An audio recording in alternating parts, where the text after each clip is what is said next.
नमस्कार दोस्तों, तो स्वागत है हमारे इस प्यारे से वीडियो में।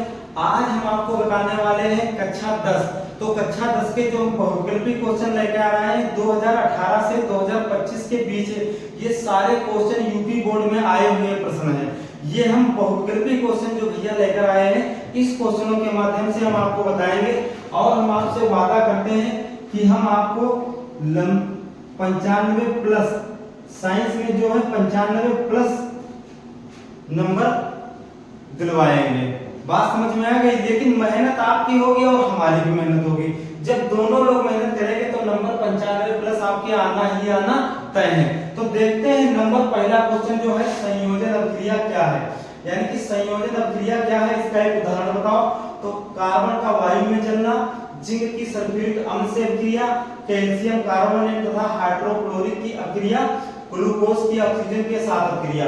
बात समझ में आ गई? तो सबसे नंबर एक जो ऑप्शन नंबर ए है, ये भैया सही है। कार्बन का वायु में जलना, यानी कि भैया जो कार्बन का वायु में जलना होता है, ये हमारा कौन सी क्रिया होती है? ये हमारी भैया संयोजन अभिक्रिया होती है। बात समझ में आई? जिस प्रकार से संयोजन अभिक्रिया क्या होती है, कार्बन प्लस ऑक्सीजन की उपस्थिति में जलता है तो हमारा CO2 यानी कि कार्बन डाइऑक्साइड बनता है। भाई मेरे, हम ये आपको पहले ही बता चुके हैं कि जब दो या दो से अधिक पदार्थ मिलकर एक नया पदार्थ बनाते हैं तो उसे हम संयोजन अभिक्रिया कहते हैं। बात समझ में आ गई? जिस प्रकार से हमारा क्या है, लकड़ी है, लकड़ी को हम किसकी, वायु की उपस्थिति में जला देंगे। जब लकड़ी को हम भाई मेरे वायु की उपस्थिति में जला देंगे तो हमारा क्या बन जाएगा, कार्बन डाइऑक्साइड राख बन जाएगी। बात समझ में आ गई? ठीक है।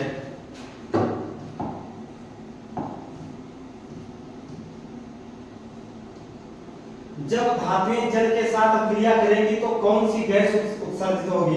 तो ये ऑक्सीजन, कार्बन डाइऑक्साइड, हाइड्रोजन या नाइट्रोजन। तो जो हमारी हाइड्रोजन गैस है यानी कि H2 गैस है, ये भैया H2 जो हमारी गैस है, जब धातुएं क्या होती, धातुएं जल के साथ अभिक्रिया करती हैं तो हमारी हाइड्रोजन गैस क्या है, गैस उत्सर्जित होती है। बात समझ में आ गई? ठीक है, नेक्स्ट क्वेश्चन देखते हैं। श्वसन किस प्रकार की अभिक्रिया है? अब एक चीज यहां से देख लीजिए, श्वसन किस प्रकार की अभिक्रिया? उपचयन अभिक्रिया, संयोजन अभिक्रिया, अपचयन अभिक्रिया, उष्माशोषी अभिक्रिया। तो उष्माशोषी तो अभिक्रिया होगी नहीं, क्योंकि हमने उष्माशोषी भी आपको बताया है। अपचयन भी हमारी नहीं होगी, संयोजन भी नहीं होगी, तो क्या होगी, उपचयन अभिक्रिया। यानी कि उष्मा श्वसन जो हमारा होता है यह किस प्रकार से उपचयन अभिक्रिया भाई मेरे होती है। इतनी बात समझ में आ गई? ठीक है, अगला क्वेश्चन देखते हैं। ये जो भैया क्वेश्चन है, इलेक्ट्रॉन के स्थानांतरण से बने यौगिक कहलाते हैं। यानी कि इलेक्ट्रॉन का जब स्थानांतरण होता है, इलेक्ट्रॉन जब बदले जाते हैं, इनका स्थानांतरण एक जगह से दूसरे जगह में होता है, तो यौगिक क्या कहलाते हैं, सहसंयोजी बंध या वैद्युत संयोजी बंध या कार्बनिक या इनमें से कोई नहीं। तो ऑप्शन नंबर बी भाई मेरे कौन सा राइट आंसर है? ऑप्शन नंबर बी है।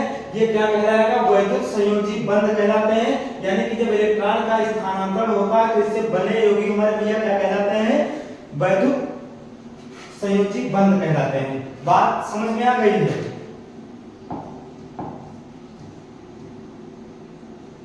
अगला क्वेश्चन है सिल्वर क्लोराइड, यानी कि सिल्वर जो क्लोराइड का रंग क्या होता है? तो भैया सिल्वर क्लोराइड हमारा होता क्या है? तो सबसे पहले देख लीजिए AgCl, ये हमारा क्या हो गया, सिल्वर क्लोराइड हो गया। बात समझ में आ गई? जब सिल्वर क्लोराइड जो हमारा होता है ये ठोस होता है। ये भैया क्या होता है, ठोस होता है। और किस प्रकार का होता है, सफेद रंग का होता है। यानी कि सफेद रंग का होता है, यानी कि चांदी। भाई Ag को क्या कहते हैं, चांदी ही तो कहते हैं। तो उसी तो यही तो हमारा लिखा है, सिल्वर क्लोराइड यानी कि चांदी। ठीक है, चांदी क्लोराइड यानी कि तो इसे किस प्रकार का होता है, श्वेत रंग का होता है। किस रंग का भाई मेरे होता है दोस्तों, होता है श्वेत रंग से होता है। हम आपसे बताते हैं, आप हमारे चैनल पे बनते हैं तो आप यहाँ से अगर कोई गरीब बच्चा पढ़ने आता है, हम आप यहाँ आ सकते हैं, हम उसको ऑफलाइन फ्री में पढ़ाएंगे, अगर बस वो गरीब हो और पढ़ने में लगन रखता हो। बात भाई समझ में आ गई? हम गरीबों की हमेशा मदद करेंगे पढ़ाई लिखाई में। अब यहाँ से देख लीजिए अगला क्वेश्चन क्या है। अगला जो क्वेश्चन है, निम्नलिखित में से कौन एक दहन अभिक्रिया है? तो भैया दहन अभिक्रिया, दहन अभिक्रिया हम पहले ही बता चुके कि दहन अभिक्रिया क्या होती है। दहन अभिक्रिया क्या होती है? दहन अभिक्रिया जब कार्बन की उपस्थिति में ऑक्सीजन जलता है तो उसे हम क्या करते हैं, दहन अभिक्रिया कहते हैं। जिस प्रकार से मान लिया जाए हम किस लकड़ी को ले ले, लकड़ी को हम ऑक्सीजन की उपस्थिति में जला दें, बात समझ में आ गई। जब उसको हम ऑक्सीजन से अभिक्रिया कराएंगे तो हमारा कार्बन डाइऑक्साइड बन जाएगा, राख बन जाएगा। तो यानी कि जल का उबलना ये हमारा नहीं हो सकता है भाई, ये नहीं होगा। मोम का पिघलना ये भी नहीं होगा। अगला है पेट्रोल का जलना। तो पेट्रोल का जलना, पेट्रोल जब जलेगा तो उसमें से उष्मा निकलेगी, कार्बन डाइऑक्साइड निकलेगा, बात समझ में आ गई। तो ये हमारा भैया क्या होगा, दहन अभिक्रिया कह रहे थे। दहन का गांव की भाषा में क्या कहते हैं कि आग बहुत तेज बढ़ रही है, जब आग दहन बहुत तेज उठती है तो उसे हम क्या कहते हैं, दहन अभिक्रिया भैया कहते हैं। तो ये दो जो अभिक्रियाएं हैं यानी कि जल का उबलना, मोम का पिघलना, ये हमारे भैया कौन है, भौतिक परिवर्तन है। कौन सा परिवर्तन है, भौतिक परिवर्तन है, भौतिक परिवर्तन है। हम आपको बहुविकल्पी के माध्यम से सारे क्वेश्चन बताते हैं। अगला क्वेश्चन है, अगला जो क्वेश्चन भैया हमारा है ये, कोई विलेन लाल लिटमस को नीला कर देता है, इसका पीएच मान क्या होता है। तो सबसे पहले भाई मेरे पीएच मान समझ लीजिए। पीएच मान हमारा क्या होता है, पीएच मान ये हमारा होता है, इसको हम क्या कहते हैं, पावर ऑफ हाइड्रोजन या पोटेंशियल ऑफ हाइड्रोजन कहते हैं इसको, पावर ऑफ हाइड्रोजन। ये हमारा भैया क्या हो गया, पीएच क्या हो गया, पीएच का पूरा नाम क्या हो गया, पावर ऑफ हाइड्रोजन हो गया। बात समझ में आ गई। लेकिन पीएच जो मान हमारा होता है भैया वो 1 से लगा करके 14 तक होता है। जो 1 से लगा करके 14 तक होता है यानी कि 1 से 6 तक का हमारा अम्लीय होता है। कौन सा होता है, अम्ल होता है, अम्ल होता है। उसी प्रकार जो 6 से, जो यहाँ से 8 से 14 तक ये क्या होता है, ये क्षार होता है यानी कि क्षारीय जिसको बोलते हैं, क्षारीय होता है। ठीक है। अब जो ये 7 होता है ये कौन सा होता है, ये उदासीन होता है। बात समझ में आ गई भैया, इसे क्या कहते हैं, उदासीन। यानी कि अगर 7 से कोई पीएच मान हमारा कम है तो वो हमारा अम्लीय है, और जो 7 से अधिक है वो हमारा क्षारीय है, और 7 हमारा क्या होगा भैया मेरे, उदासीन कहलाता है। बात समझ में आ गई। पेपर में इस प्रकार से क्वेश्चन आते हैं कि उसमें कभी कभी ये पूछ लेता है कि पीएच मान, जैसे 7 पीएच मान है तो उसमें पूछ लेगा कि 7 पीएच मान किसका होता है, उदासीन, अम्लीय, क्षारीय, कौन सा होता है। तो कौन सा होता है भैया, उदासीन होता है हमारा है। बात समझ में आ गई। तो सबसे पहले आप देखते हैं लाल लिटमस को नीला कर देता है। अब एक यहां से निकल करके आता है अम्ल, अब एक हमारे निकल करके आते हैं क्षार। इतनी बात समझ में आ गई। अम्ल और क्षार हम पढ़ा चुके हैं, फिर हम बता देंगे। तो जो अम्ल होता है, अम्ल भैया हमारा क्या करता है, नीले लिटमस को लाल कर देता है, यानी कि नीले लिटमस को क्या कर देता है, लाल कर देता है। बात समझ में आ गई। और जो क्षार होता है वो लाल लिटमस को नीला कर देता है। ये हमने शॉर्टकट में लिख दिया, यानी कि नीले लिटमस को क्या कर देता है, लाल कर देता है, और यहाँ लाल लिटमस पेपर पत्र को हमको नीला कर देता है। तो अम्ल क्या हो गया, क्षार क्या हो गया। बात समझ में आ गई। और यहाँ कह रहा है लाल लिटमस को नीला कर देता है, उसका पीएच मान क्या होगा। तो लाल लिटमस को नीला कर देता है तो ये क्या होगा, क्षार ही होगा, और क्षार का मान कितना होता है, 7 से अधिक होता है। तो 7 से अधिक इसमें कौन सा है, ये। बाकी ये सब क्या है, ये अम्ल भैया है। कौन से, ये सारे क्या होंगे, अम्ल हो गए।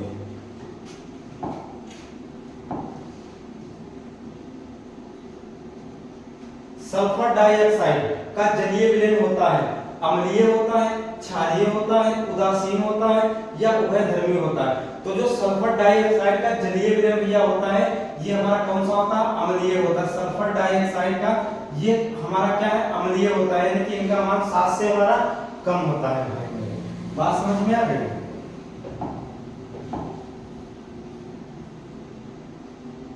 अगला क्वेश्चन है, ये क्वेश्चन मिसप्रिंट हो गया है, इसको हम अगले वीडियो में बताते हैं।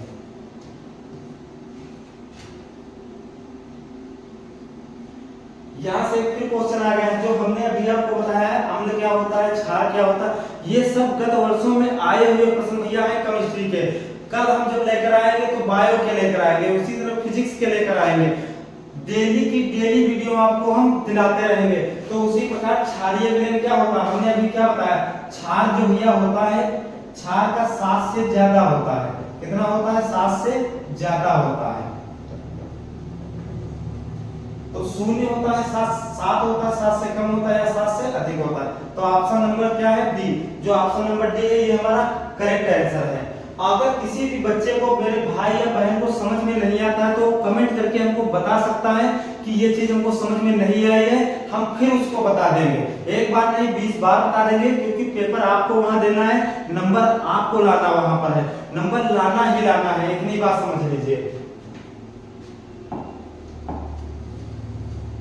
नेक्स्ट क्वेश्चन जो हमारा भैया है, दांत के इनेमल में कैल्शियम फास्फेट होता है, इसकी प्रकृति। ये कैल्शियम फास्फेट हमारा होता है। अच्छा, दांत जो होता हमारा, दांत का पीएच मान कितना होता है भैया, ये भी हम बता चुके हैं। ये हम आपको, ये जो क्वेश्चन है ये हम HW में दे रहे हैं। ये क्वेश्चन HW में सारे बच्चों से हमारा रिक्वेस्ट है कि ये कमेंट करके जरूर बताना कि इसका आंसर कितना होगा। ये गत वर्षों में स्टार्ट। तो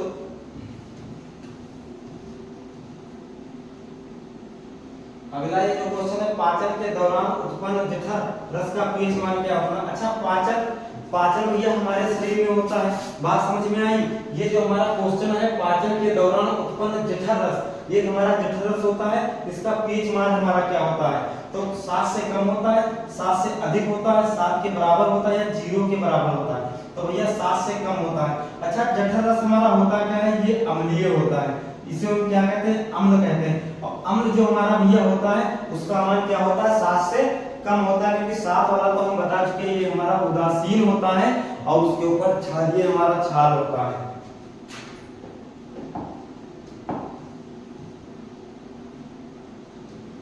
शुद्ध जल का पीएच का मान, यानी कि शुद्ध जल जो हमारा होता है, जो हम लोग पीते हैं, शुद्ध जल का पीएच मान भैया क्या होता है? ये ऑप्शन नंबर सी, ये भी राइट हमारा आंसर है। अगला क्वेश्चन जो हमारा भैया है, H2SO4 के जलीय विलयन का पीएच मान। अच्छा, H2SO4 हमारा होता क्या है? तो पहले एक चीज समझ लीजिए, H2SO4 ये क्या होता है? शांत सल्फ्यूरिक अम्ल होता है। तो शांत सल्फ्यूरिक अम्ल के बारे में लिखा है भाई, H2SO4 क्या है? शांत सल्फ्यूरिक अम्ल हमारा है। तो अम्ल का पीएच मान भैया। अब नेक्स्ट क्वेश्चन, अगला क्वेश्चन भैया देखते हैं कि पाचन के दौरान उत्पन्न जठर रस का पीएच मान क्या होता है? जब हम खाना खाते हैं, उसका पाचन होता है, उसमें जठर रस जो होती है, उसके दौरान भैया ये क्या होता है? 7 जो पीएच मान होता है वो। अच्छा, ये जठर रस में उत्पन्न हमारा होता है, जठर रस में ये अम्ल होता है, यानी कि जब हम पाचन, हमारे शरीर में यानी कि भोजन का पचना होता है वो अम्लीय द्वारा होता, अम्ल होता है, इसी क्योंकि हमारे लार के माध्यम से ये हमारा पाचन होता है। तो उसका पीएच मान कितना होता है? 7 से कम होता है। ये अम्ल होता है और 7 से कम भाई मेरे होता है।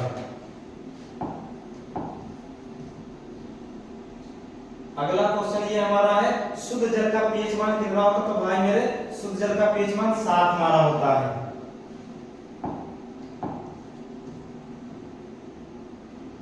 अगला जो क्वेश्चन है हमारा, H2SO4 के जलीय विलयन का पीएच मान क्या होता है? अच्छा, H2SO4 है, H2SO4 ये H2SO4 हमारा क्या होता है? अम्ल होता है, इसी का नाम होता है शांत सल्फ्यूरिक अम्ल। अब अम्ल का पीएच मान हम भैया बता चुके हैं कि 7 से कम हमारा होता है।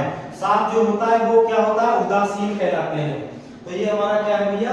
7, यानी कि H2SO4 का अम्ल क्या होता है? 7 से कम होता है, 7 से अधिक, 7 से कम होता है। ऑप्शन नंबर जो बी है ये भी राइट आंसर है। अगला जो क्वेश्चन है, हाइड्रोजन आयन H+ की प्राकृत है। अच्छा, हाइड्रोजन आयन जो अम्ल होते हैं, अम्ल हमारे क्या देते हैं? यहाँ से एक क्वेश्चन दे दे, अम्ल हाइड्रोजन प्लस आयन देते हैं, H+ आयन देते हैं। और जो क्षार हमारे होते हैं भैया, क्षार होते हैं OH- देते हैं, यानी कि ये धनायन देते हैं, ये ऋणायन देते हैं। भाई जो अम्ल होते हैं वो धनायन H+ देते हैं और जो क्षार होते हैं OH- देते हैं। तो ये हमारा क्या है? हाइड्रोजन आयन क्या है? अम्ल है कि क्षार है? तो भाई अम्लीय है, क्षारीय है, उदासीन है, कौन है? तो ये क्या है? अम्लीय है। बात समझ में आ गई? अगर कहीं भैया सवाल में आ जाए कि हाइड्रोजन आयन या मतलब अन्य कोई आ जाए, OH- कौन देता है? तो OH- कौन देता है? यहाँ से तो क्या हो जाएगा? क्षार हो जाएगा। बात समझ में आ गई? ठीक है।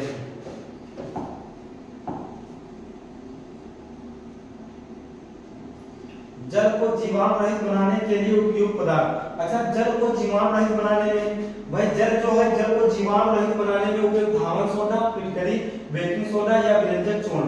तो इसमें क्या है, ऑप्शन नंबर डी जो भैया क्या है, विरंजक चूर्ण, यानी कि विरंजक चूर्ण का हम उपयोग करते हैं जल को जीवाणु रहित बनाने के लिए विरंजक चूर्ण को उपयोग भैया करते हैं। बात समझ में आ गई?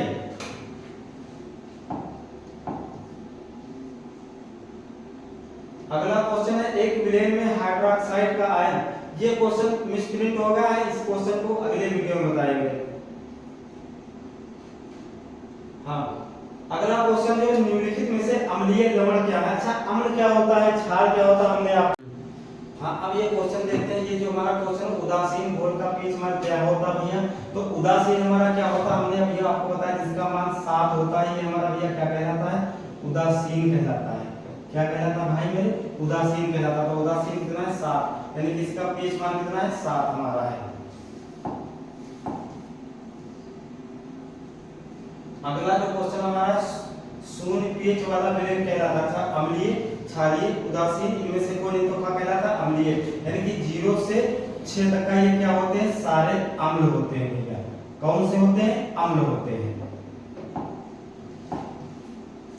अगला जो क्वेश्चन हमारा है, धावन सोडा के एक अणु में जल के अणुओं की संख्या होती है। जैसे धवन सोडा, भाई धवन सोडा क्या होता है, हमारा धोने का सोडा होता है, तो जो धवन सोडा होता है उसमें जल।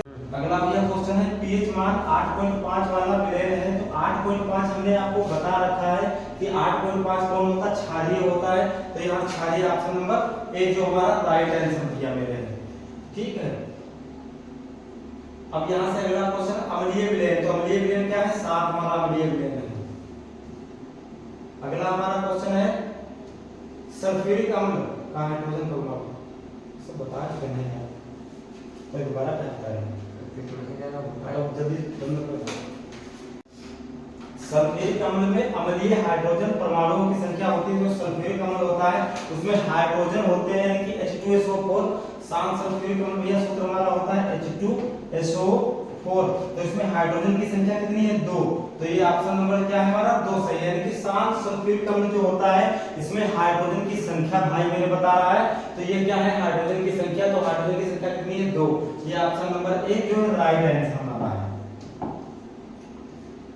अगला जो भैया क्वेश्चन है, निम्नलिखित में से दुर्बल अम्ल है, हाइड्रोक्लोरिक अम्ल, हाइड्रोजन साइनाइड या H nitrate, hydrogen nitrate, H2SO4।